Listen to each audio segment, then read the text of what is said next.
الحمد لله اللهم ربنا لك الحمد بما خلقتنا ورزقتنا وهديتنا وعلمتنا وأنقذتنا وفرجت عنا. لك الحمد بالإيمان ولك الحمد بالإسلام ولك الحمد بالقرآن ولك الحمد بالأهل والمال والمعافاة، وكبدت عدونا وبسطت رزقنا وازهرت أمننا وجمعت فرقتنا وحسنت معافتنا، ومن كل ما سألناك ربنا أعطيتنا، ولك الحمد على ذلك حمدا كثيرا. لك الحمد بكل نعمة أنعمت بها علينا في قديم أو حديث أو سر أو علانية أو خاصة أو عامة أو حي أو ميت أو شاهد أو غائب. لك الحمد حتى ترضى ولك الحمد إذا رضيت.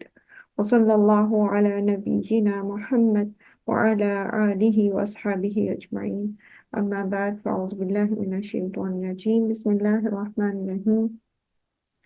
رب اشرح لي صدري ويسر لي أمري واحلل عقدة من لساني يفقهوا قولي.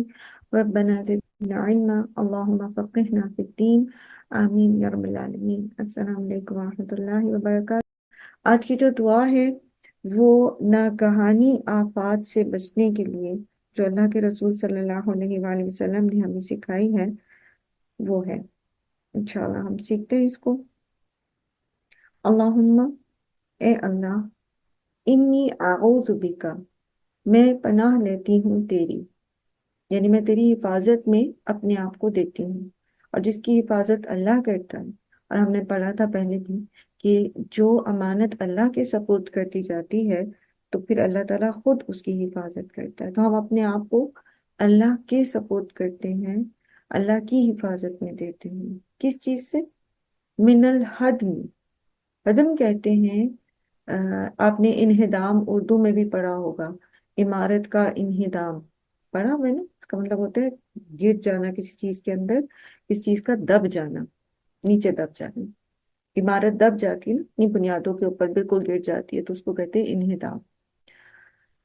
من الحدم واعوذ بک، اور میں اپنے آپ کو آپ کی پناہ میں دیتی ہوں، من التردی، ڈوب کے مرنے سے، وَأَعُوذُ بِكَ من الغرق، ڈوب کے مرنے سے، ٹھیک ہے، اور من التردی، گر کے مرنے سے۔ وہ آپ نے اس میں پڑھا ہے نا متردیت، سورہ مائدہ میں جہاں مردار کی اقسام بتائی گئی ہیں کہ مردار کیسے کیسے ہوتے ہیں جانور، تو اسی سے یہ لفظ ہے تردی، گر کے مرنا، ٹھیک ہے، وَمِنَ الْغَرْقِ، اور ڈوب کر مرنے سے، وَالْحَرَقِ، اور جل کے مرنے سے،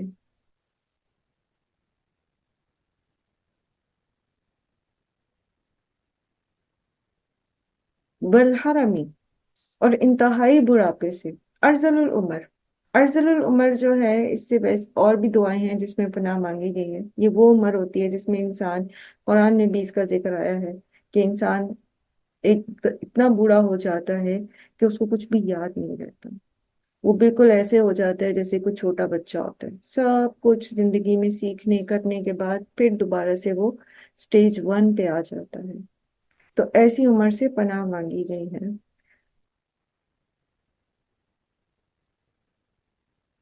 وَأَعُوذُ بِكَ، اور میں آپ کی پناہ میں اپنے آپ کو دیتی ہوں، أَن يَتَخَبَّطَنِيَ الشَّيْطَانُ، کہ اچک لے مجھے شیطان، عند الموت، موت کے قریب، موت کے قریب شیطان مجھے اچک نہ لے۔ یہ وہ نازک وقت ہوتا ہے جس میں انسان بہت زیادہ تکلیف محسوس کرتا ہے، بہت شدید تکلیف ہوتی ہے اس کو، ایسے میں شیطان جو ہے وہ اس کو بہکانے کی کوشش کرتا ہے، انسان کو اللہ سے مایوس کرنے کی کوشش کرتا ہے، یا پھر یہ کہ اس کو آخر وقت میں کوئی ایسی کلام، ایسی کوئی بات منہ سے نکلوانا چاہتا ہے کہ سارے کیے کرائے پر اس کے بندے کے نیکیاں جو ہیں وہ ضائع ہو جائیں، اور پھر یہ کہ اس کو یا تو کلمہ طیبہ پڑھنا بلوا دیتا ہے، اور اس کو دنیا کے کاموں، دنیا کی باتیں یاد کراتا ہے، دنیا کی فکریں اس کی آنکھوں کے سامنے لے کر آتا ہے۔ یہ شیطان کی آخری اٹیمپٹ ہوتی ہے، اور وہ بڑی جان توڑ اٹیمپٹ کرتا ہے کہ انسان جو ہے اپنے آخری وقت میں کچھ ایسا کر جائے کہ وہ اس کا انجام جو ہے، جو خاتمہ جو ہے وہ برا ہو۔ تو اس چیز کے لیے بہت زیادہ حسن خاتمہ کی دعا اللہ تعالیٰ سے بہت زیادہ کرنے کی ضرورت ہے، کیونکہ ایک تو یہ کہ انسان اپنے پورے شعور میں ہوتا ہے، کمفرٹیبل ہوتا ہے، وہ چیزوں کو سوچ لیتا ہے، سوچ کے کرتا ہے، لیکن یہ کہ موت کے قریب وہ کیفیت ہوتی ہے سکرات الموت جس کو کہتے ہیں، جس میں انسان نے اگر ساری زندگی اللہ کی فرما برداری نہیں کی بھی تو ایک بڑی ہیبت کا وقت ہوتا ہے۔ تو زندگی میں اگر ہم نے یہ دعائیں کی ہوں گی کہ اللہ تعالیٰ آپ ہمیں شیطان کے شر سے اپنی پناہ میں رکھیں، اور خاص طور پر موت کے قریب، اور پھر اس کے ساتھ یہ بھی دعا کرنا کہ وہ توفنی مسلمن، کہ ہم مسلمان ہی ہمیں فوت کرنا اللہ تعالیٰ، تاکہ ہم اسلام کی حالت میں، فرما برداری کی حالت میں ہوں۔ اور یہ بھی دعا کیا کیجئے کہ اللہ تعالیٰ ہمیں آخری لمحے کلمہ طیبہ پڑھنا نصیب ہو، کیونکہ اللہ کے رسول صلی اللہ علیہ وآلہ وسلم نے فرمایا کہ جس شخص نے، جس کا آخری کلام لا الہ الا اللہ ہوگا تو اس کی بخشش ہو جائے گی۔ اس کے لیے یہ بھی ضروری ہے کہ جو لوگ میت کے قریب ہیں، قریب المرگ شخص کے قریب ہیں، تو دکھ تکلیف تو ہوتا ہی ہے، یہ ایک نیچرل سی بات ہے، لیکن اس وقت جانے والے کی سب سے بڑی ہمدردی آپ یہ کر سکتے ہیں کہ آپ اس کے پاس کلمہ طیبہ پڑھیں، اسے کلمہ طیبہ پڑھنے کی تلقین کریں، ٹھیک ہے؟ یہ مت سوچیں کہ دوسرا کیا کہے گا۔ بعض اوقات ایسا ہوتا ہے آپ جاتے ہیں کسی کی عیادت کے لیے اور آپ کو پتہ چل رہا ہوتا ہے کہ بس اب ان کا آخری وقت ہے، قریب ہے، تو آپ اس لیے صرف خاموش رہتے ہیں اور کلمہ کی تاکید نہیں کرتے کہ گھر والے کیا کہیں گے، کہ یہ تو اس کے مرنے کی باتیں کر رہی ہیں، اور اس طرح تو بالکل کسی، وہ ہم نے پڑھا نا، فلا تخشوہم واخشونی، لوگوں سے نہ ڈریں۔ دیکھیں اس وقت جانے والا جو ہے، اگر وہ آپ کے کی دعوت پر، آپ کے کہنے پر اللہ کی توفیق سے کلمہ پڑھ جاتا ہے، تو اس کے لیے سب سے بہترین تحفہ ہوگا آپ کی طرف سے، اور ہو سکتا ہے کل کو ہماری اس نیکی کی وجہ سے اللہ تعالیٰ ہمارے بھی ایسے وقت میں کسی کو ہمارے پاس بھیج دے کہ اگر ہمیں خود اللہ تعالیٰ ہم سب پر سکرات الموت کو آسان کریں، لیکن یہ ایک وقت ہے جو سب کے اوپر آنا ہے، چاہے کوئی بڑا ہے، چھوٹا ہے، غریب ہے، امیر ہے، بوڑھا ہے، بچہ ہے، سب پر آنا ہے۔ تو اس کی تیاری ضروری ہے، اور جو ہمیں قرآن اور حدیث سے پتہ چلتی ہیں، جو چیزیں جو ہم اپنے لیے کر سکتے ہیں، ہم ایٹ لیسٹ وہ تو کریں، ایمان اور عمل صالح کے ساتھ ساتھ یہ دعائیں بھی کریں۔ اور پیچھے جو اموات کی مختلف نوعیتیں ہیں جن سے اللہ کے رسول صلی اللہ علیہ وآلہ وسلم نے پناہ مانگی ہے، مثلا دب کے مرنا، جیسے زلزلہ وغیرہ آ جاتا ہے، عمارتیں گرتی، اسی طرح خدا نخواستہ کوئی حملہ ہوتا ہے،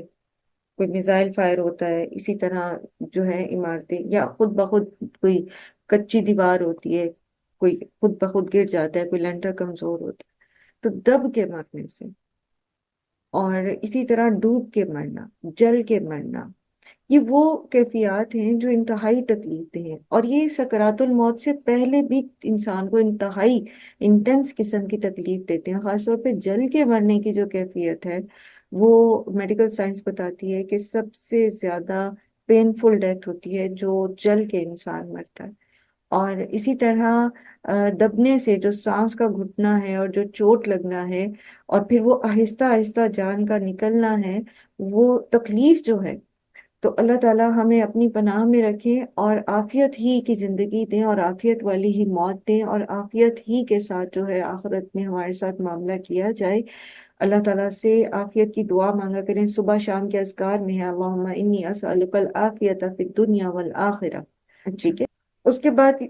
یہ وہ ساری کیفیات ہیں جو موت سے پہلے اور موت کے بعد کی، موت کے ساتھ کی ہیں، ٹھیک ہے؟ اللہ تعالیٰ ہم سب کو توفیق دے اس چیز کی کہ ہم دعائیں اللہ سے کریں، اور یہ کہ اللہ تعالیٰ ہم سب کو ایمان کی حالت میں اس دنیا سے لے کر جائے، اور عین موت کے وقت شیطان کے شر سے ہمیں اپنی پناہ میں رکھیں، اور ہم سب کا خاتمہ جو ہے وہ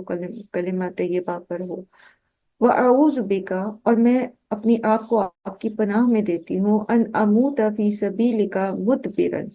کہ میں آپ کے راستے میں جہاد سے پیٹھ پھیر کر موت کا شکار ہوں۔ اللہ کی راہ میں قتال کرنا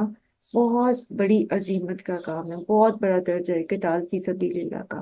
اور اس میں پیٹ پھیر کے مڑ جانا یہ گناہ کبیرہ ہے، اور گناہ کبیرہ کے دوران موت جو ہے اس سے پناہ مانگی گئی۔ اس سے پھر ہمیں ایک چیز اور بھی اندازہ ہوتی ہے کہ زندگی میں انسان جو ہے وہ اللہ کی راہ میں مسلسل جد و جہد کر رہا ہوتا ہے، تو وہ اللہ کی فرما برداری کے راستے پر ہوتا ہے۔ اب اگر وہ منہ موڑتا ہے اللہ کی فرما برداری سے تو موت کا تو کوئی پتہ نہیں ہے نا، موت تو کسی وقت بھی آ جاتی ہے انسان کو۔ تو ایسا نہ ہو کہ وہ ساری زندگی تو فرما برداری کرتا ہو اور موت کے وقت وہ نافرمانی کرتا ہوا اس دنیا سے جائے۔ وَأَعُوذُ بِكَ أَنْ أَمُوتَ لَدِيغًا، اور میں آپ سے پناہ چاہتی ہوں، آپ کی پناہ میں اپنے آپ کو دیتی ہوں اس چیز سے کہ کسی موذی جانور کے ڈسنے سے مروں۔ اللہ تعالیٰ ہم سب کو اپنی پناہ میں رکھیں، دنیا اور آخرت میں ہر تکلیف پریشانی سے بچا کے رکھیں، اور آخرت کا معاملہ کرنا۔ آگے چلتے ہیں اور آج کی حدیث ہے، آج کی حدیث لیتے ہیں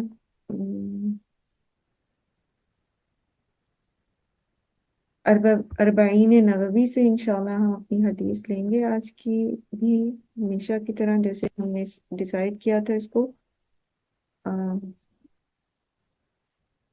چلیں، آج کی جو حدیث ہے اس کو ہم پہلے بھی بہت دفعہ پڑھ چکے ہیں، دوبارہ پڑھتے ہیں اور ایک نئے سرے سے تجدید عہد جو ہے اس میں اس کو ریکال کرتے ہیں۔ اب ترتیب میں یہ ہمارے پاس یہ حدیث آئی ہے، اور وہ یہ ہے کہ برائی سے روکنا ایمان کی نشانی ہے، یعنی انسان مومن اس وقت تک نہیں ہو سکتا جب تک کہ اس کے اندر برائی کی کراہت نہ ہو اور وہ برائی کو روکنے کی کوشش نہ کرے۔ ان ابی سعید خدری رضی اللہ عنہ قال سمعت رسول اللہ صلی اللہ علیہ وسلم یقول من رعا، جو کوئی دیکھتا ہے، منکم تم میں سے، منکرن کسی برائی کو، فلیغیرہ، پس چاہیے اس کو کہ بدل دے اسے، بیدی ہی اپنے ہاتھ سے، یعنی برائی کو کوئی ہوتا ہوا دیکھتا ہے تو اس کو اچھائی میں بدل دے اپنے ہاتھ سے۔ فَإِن لَمْ يَسْتَطِعْ، پھر اگر وہ اس کی استطاعت نہیں رکھتا، فَبِلِسَانِهِ، تو پھر زبان سے اس کو روکنے کی، بدلنے کی کوشش کرے۔ فَإِن لَمْ يَسْتَطِعْ، اگر وہ یہ بھی نہیں کر سکتا، فَبِقَلْبِهِ، تو وہ اپنے دل میں اس کو برا جانے۔ وَذَلِكَ أَضْعَفُ الْإِيمَانِ، اور یہ ایمان کا سب سے کمزور حصہ ہے، یعنی سب سے کمزور علامت ہے ایمان کی، کہ انسان برائی کو ہاتھ سے نہیں روک سکتا، زبان سے بھی روکنے کی کرج نہیں پاتا اپنے اندر، تو کم از کم دل سے تو برا جانے۔ کیوں کہ جس برائی کو ہم دل سے بھی برا نہیں جانتے اور ہم اس کو یہ کہہ کے ٹال دیتے ہیں کہ ٹھیک ہے جی جس کا معاملہ ہے وہ جانے، اور خود بھی ہم کوئی خاص اس کو برا نہیں مناتے اس چیز کا، تو پھر ایسے میں انسان اگر وہ برائی خود نہیں بھی کرتا تب بھی وہ اس کے اندر مبتلا مانا جاتا ہے۔ ٹھیک ہے، جیسے ایک فقیر ہے نا، تو اگر وہ فقیر جب یہ کہتا ہے کہ میرے پاس بھی مال ہوتا تو میں بھی ایسے اور ایسے عیاشی کرتا، تو حالانکہ وہ عیاشی نہیں کر رہا، حالانکہ اس کے پاس مال نہیں ہے، لیکن پھر بھی اس کو جو ہے وہ اس چیز کا وبال بھگتنا پڑے گا۔ اب جہاں تک تعلق امر بالمعروف و نہی عن المنکر کا ہے، تو ہم سب نے اس کو پہلے بھی پڑھا، اس کی اہمیت کو بھی پڑھا، جیسا کہ قرآن میں اللہ تعالیٰ فرماتے ہیں کہ وَلْتَقُمْ مِنْكُمْ أُمَّةٌ يَدْعُونَ إِلَى الْخَيْرِ وَيَأْمُرُونَ بِالْمَعْرُوفِ وَيَنْهَوْنَ عَنِ الْمُنْكَرِ وَأُولَئِكَ هُمُ الْمُفْلِحُونَ، لازماً ایک جماعت ایسی ہونی ہی چاہیے جو لوگوں کو نیکی کی طرف بلائے اور اچھے کاموں کا حکم دے اور برے کاموں سے منع کرے، یہی لوگ کامیاب ہونے والے ہیں۔ ایک اور جگہ ایک حدیث میں ہم نے پڑھا تھا کہ جس قوم میں امر بالمعروف و نہی عن المنکر کرنے والے لوگ ہوتے ہیں، اس قوم پر اللہ کا عذاب نہیں آتا۔ اور امر بالمعروف و نہی عن المنکر کو ایک کتنا ضروری ہے معاشرے کے اندر، اور ایسا کرنا جو ہے یہ نہ صرف علماء کا وہ نہیں ہے فرض، کیونکہ جیسے نبی صلی اللہ علیہ وآلہ وسلم نے فرمایا نا کہ بلغوا عنی ولو آیا، اگر تم میں سے کسی کے پاس ایک آیت بھی میری طرف سے پہنچتی ہے تو اس کو دوسروں تک پہنچاؤ، ٹھیک ہے؟ تھوڑا سا بھی آپ کو جب حق پتہ چل جاتا ہے تو پھر ہمیں اسے دوسرے تک پہنچانا چاہیے، لوگوں کو غلط کام کرنے سے روکنا چاہیے۔ ایسا ضروری اس لیے ہے کہ وہ ایک بڑی خوبصورت مثال نبی صلی اللہ علیہ وآلہ وسلم نے بیان کی۔ حضرت نعمان بن بشیر سے روایت ہے، نبی صلی اللہ علیہ وآلہ وسلم نے فرمایا کہ اللہ تعالیٰ کی حدود کے بارے میں مداحنت کرنے والے اور ان میں واقع ہو جانے والے کی مثال ان لوگوں کی مانند ہے جو ایک کشتی میں سوار ہوں، ان میں سے بعض اوپر والے حصے میں سوار ہوں اور بعض نیچے والے حصے میں۔ نیچے والے پانی وغیرہ لینے کے لیے اوپر والوں کے پاس جائیں تو وہ ان کے آنے پر تنگی محسوس کریں اور ناگواری کا اظہار کریں، تو نیچے والے ان کے پاس جانے کے بجائے پانی لینے کے لیے کشتی کے پیندے میں سوراخ کر لیں تاکہ سمندر سے پانی حاصل کر سکیں، اور اوپر والے کہیں کہ یہ سوراخ کیوں کرتے ہو، تو وہ کہیں کہ کیونکہ تمہیں ہماری وجہ سے تکلیف ہوتی ہے، اس لیے پانی تو بہرحال ہمیں چاہیے، تو ہم اس لیے اس میں سوراخ کرتے ہیں۔ تو اب اگر اوپر والوں نے ان کا ہاتھ نہ روکا تو صرف سوراخ کرنے والے نہیں ڈوبیں گے، بلکہ سوراخ کرنے سے نہ روکنے والے بھی ڈوب جائیں گے، اور صرف وہی بچیں گے جو اس سوراخ کو نہ ہونے کے لیے روکنے میں کامیاب ہو جائیں گے، یعنی سوراخ نہ کرنے سے روک سکیں گے، تب وہ بچ جائیں گے۔ اور مزے کی بات یہ دیکھیں کہ تب سبھی بچ جائیں گے، وہ بھی جو سوراخ کرنے کی کوشش کر رہے تھے وہ کیسے بچ جائیں گے؟ اب ہوتا یہ ہے کہ امر بالمعروف و نہی عن المنکر کا جو فلسفہ ہے وہ یہ ہے کہ اگر معاشرے کے اندر برائی ہو رہی ہے اور ہم اس کو نہیں روکتے تو اس برائی کا اثر لامحالہ ہم تک پہنچتا ہے، لیکن اگر ہم اس برائی کو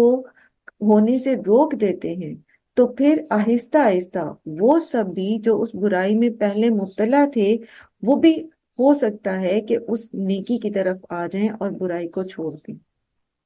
تو ایسا ممکن ہے، پھر سبھی بچ جائیں گے، اور اگر ہم نہیں کوشش کریں گے تو کوئی بھی نہیں بچ سکتا۔ اب اس کو فلسفے کو تھوڑا سا سمجھنے کی کوشش کرتے ہیں کہ ہاتھ سے روکنا کیا ہے اور زبان سے روکنا کیا ہے اور دل سے برا جاننا کیا ہے۔ وہ معاملات جہاں پر آپ کے پاس اتھارٹی ہے، مثلا آپ آفس میں ایڈمنسٹریشن ڈپارٹمنٹ میں ہیں، آپ ایڈمن میں ہیں، آپ دیکھ رہے ہیں کہ آپ کے محکمے میں لوگ جو ہیں وہ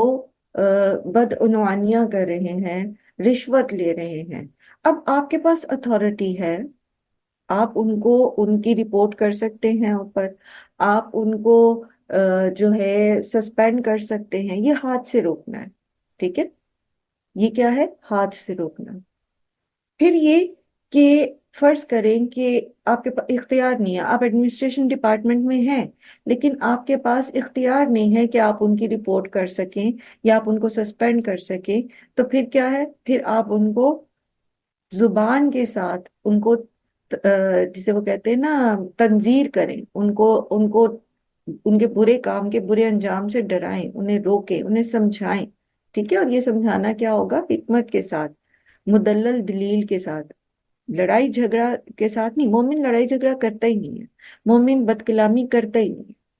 ٹھیک ہے؟ سو موعظۃ حسنہ کے ساتھ زبان سے روکنا۔ اب فرض کریں کہ آپ اس آفس میں ایک جونیئر ہیں اور آپ کے سینئر یہ کرپشن کر رہے ہیں، آپ نے کوشش بھی کر لی ہے، مطلب آپ کو کچھ سمجھ نہیں آ رہی کہ کیسے کنٹرول کریں، تو کم از کم خود دل میں اس کو برا ضرور جانیں،